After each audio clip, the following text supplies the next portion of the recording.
கோவையில் ஜூன் 16ஆம் தேதி அகில இந்திய ரஷ்ய கல்வி கண்காட்சியின் 2ஆம் பதிப்பு நடைபெறுகிறது. ஜூன் 14ஆம் தேதி வரும் நீட் தேர்வு முடிவை ஒட்டி அகில இந்திய ரஷ்ய கல்வி கண்காட்சியின் 2ஆம் பதிப்பு ஜூன் 16ஆம் தேதி கோவை தி கிராண்ட் ரீஜன் ஹோட்டலில் நடைபெறவுள்ளது. இந்திய தேசிய மருத்துவ ஆணையத்தின் மாறிவரும் விதிமுறைகள் மற்றும் வழிகாட்டுதல்களை ரஷ்ய பல்கலைக்கழகங்கள் ஏற்கனவே கடைபிடித்து வருவதால் வெளிநாடுகளில் மருத்துவ கல்வியை நாடும் இந்திய மாணவர்களுக்கு ரஷ்யாவே முதன்மையான தேர்வாக இருக்கின்றது. ஜூன் 16 அன்று கோவையில் நடைபெறும் கண்காட்சியில் MBBS மட்டுமல்லாது பொறியியல், தொழில்நுட்ப படிப்புகளில் இளநிலை பட்டங்களுக்கும் ஸ்பாட் அட்மிஷன் நடைபெறவுள்ளது. சேலத்தில் ஜூன் 17, திருச்சியில் ஜூன் 18, மதுரையில் ஜூன் 19, சென்னையில் ஜூன் 21 மற்றும் 22 ஆகிய தேதிகளில் ரஷ்ய கல்வி கண்காட்சி நடைபெறவுள்ளது. இக்கல்வி கண்காட்சியில் ரஷ்யாவின் முக்கிய பல்கலைக்கழகங்கள் பங்கேற்கின்றன.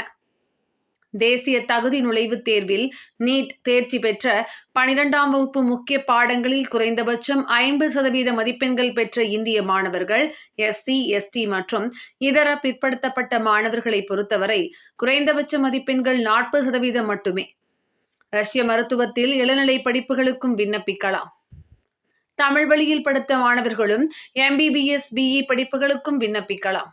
ரஷ்யாவில் உள்ள பல்கலைக்கழகங்களில் சேர்வதற்கு CET, IELTS போன்ற முன்தகுதி தேர்வுகள் தேவையில்லை. கடந்த ஆண்டில் ரஷ்யாவில் மருத்துவம் படிக்கும் மாணவர்களின் எண்ணிக்கை 200% அதிகரித்துள்ளது. MBBS படிப்பதற்கான கல்வி கட்டணம் ஆண்டொன்றுக்கு மிக குறைவாக ரூபாய் 3 லட்சத்திலிருந்து தொடங்குகிறது. 200 இந்திய மாணவர்களுக்கு 100% கல்வி உதவித்தொகையுடன் மருத்துவம் படிக்க வாய்ப்பளிக்கப்படுகிறது.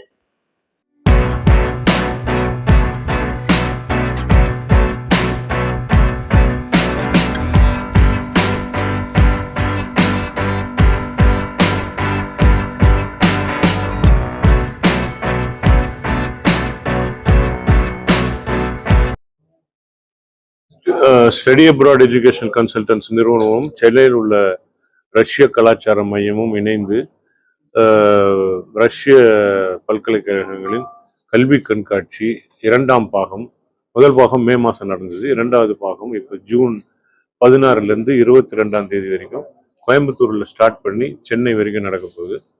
16 ஜூன் கோயம்புத்தூர்லேயும், 17 சேலம், 18 திருச்சி, 19 மதுரை, 21, 22 சென்னையில் ரஷ்ய கலாச்சார மையத்திலையும் நடக்கும்போது இதில் ரஷ்யாவிலிருந்து ஒரு 8 லீடிங் மெடிக்கல் யூனிவர்சிட்டிஸும் ஒரு ஏவியேஷன் இன்ஸ்டிடியூட்டோடைய ரெப்ரசன்டேட்டிவ்ஸு, அந்த யூனிவர்சிட்டியினுடைய அட்மினிஸ்ட்ரேட்டிவ் ஆஃபீஸ், வைஸ் சான்சலர்ஸ் இவங்க அவைலபிளாக இருப்பாங்க இந்த ஃபேரில்.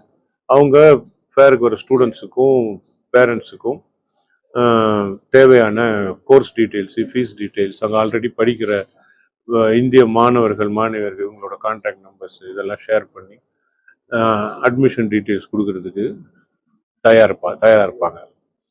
ரஷ்யாவில் இப்போ இந்த போன வருடத்திலிருந்து ரஷ்யாவுக்கு மருத்துவம் படிக்க போகிற இந்தியாவிலேருந்து மருத்துவம் படிக்க போகிற மாணவர்களின் எண்ணிக்கை கூடின்னு இருக்கு, நிறைய அதிகரிச்சிருக்கு.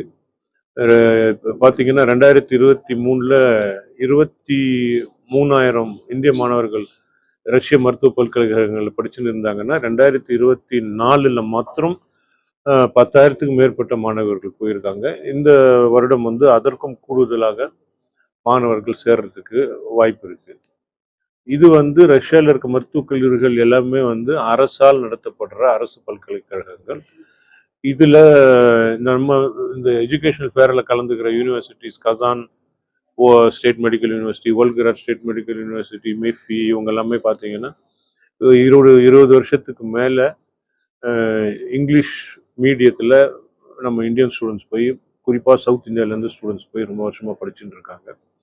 இவங்க நம்ம NMCயோடைய நேஷ்னல் மெடிக்கல் கவுன்சிலினுடைய லேட்டஸ்ட்டு நார்ம்ஸை இன்க்ளூடிங் அந்த இங்கிலீஷ் மீடியத்தில் எல்லா கோர்ஸுமே நடத்தணும், படித்து முடிச்சுட்டு அங்கே லைசன்சிங் டாக்டராக பழகிறதுக்கு அங்கே லைசன்சிங் வாங்கிட்டு தான் திரும்ப வரணும்.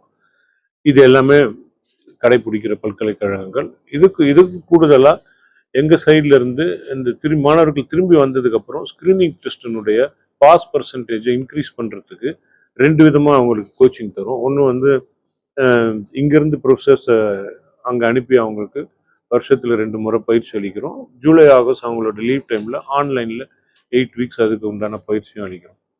ஸோ இந்த கல்வி கண்காட்சிக்கு வர மாணவர்களுக்கு நீட் ரிசல்ட் 14 ஜூன் எதிர்பார்க்கப்படுது. அதனால நீட் மார்க் வந்த மாணவர்கள் அவங்களுக்கு நிச்சயமா அவங்க என்ன மார்க் எடுத்திருக்காங்க, அவங்களுக்கு இந்தியாவில் மெடிக்கல் சீட் கிடைக்கிறதுக்கு என்ன வாய்ப்புன்றது நாளையிலிருந்து தெளிவாக தெரிஞ்சிடும். அப்படி தெரிஞ்சதுக்கப்புறம் அந்த மாணவர்களுக்கு தேவைப்பட்டால் ரஷ்யா ஒரு நல்ல வாய்ப்பாக இந்த கல்வி கண்காட்சி அமையும்.